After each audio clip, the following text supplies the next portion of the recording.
The policies they want to put behind this budget resolution read like somebody walked across the rotunda to the House and handed the squad a pen and piece of paper. Senate Minority Leader Mitch McConnell reacting to the $3.5 trillion budget plan that Senate Democrats dropped at 4 o'clock in the morning, jam-packed with progressive items. Let's break down what this is all about. What a mess! Trump called it the communist plan to destroy America, I think, in a statement today. We got the buck brief for you now.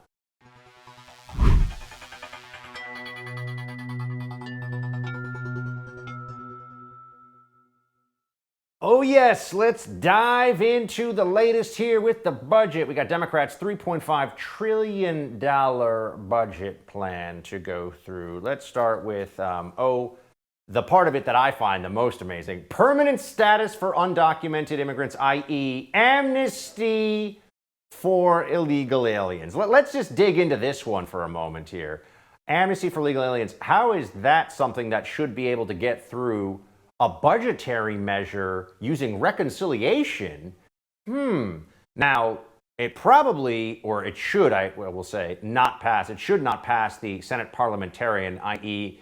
the person who calls balls and strikes about what goes into Senate bills is going to say, you guys are got to be kidding me, right? But you never really know. And the fact that the Democrats are even trying to do this is just so lawless and reckless and absurd.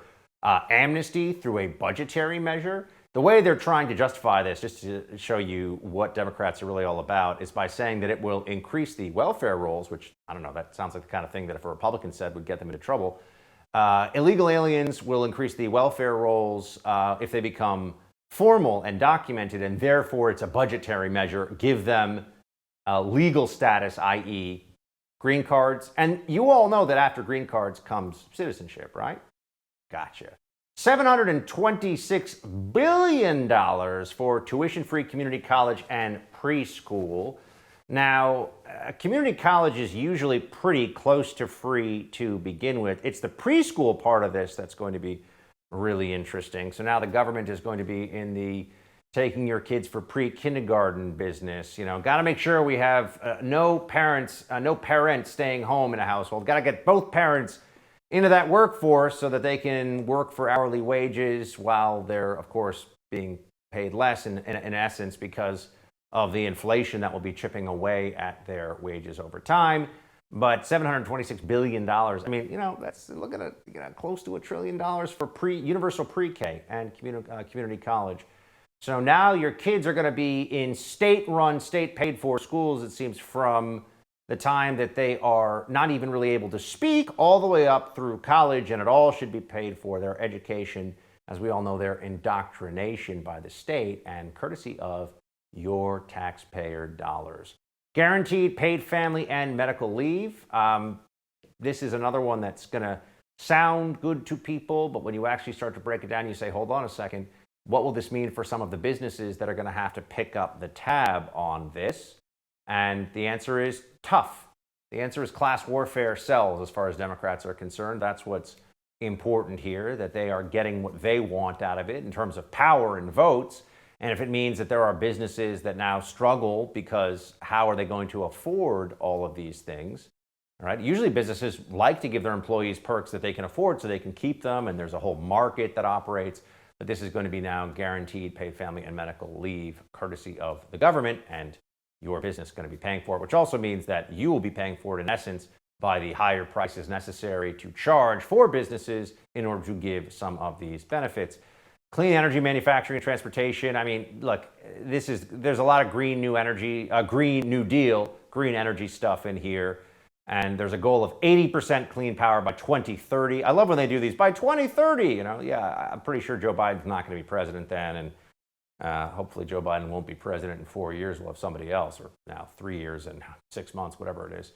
So the Green New Deal components of this seem to be among the more absurd parts of it, but Democrats want it. They're ideologically devoted to it. And so now we have to sit and look at what the reality is here, which is that Democrats can and will use the reconciliation measure to spend money on what they want to spend money on. Here's Senator Ted Cruz saying that this is all just meant to be a giant payoff moving money around from taxpayers to favored constituencies of the Democrats to keep them in power for a long time. This bill would constitute a federal government takeover of elections. It would constitute a massive power grab by Democrats.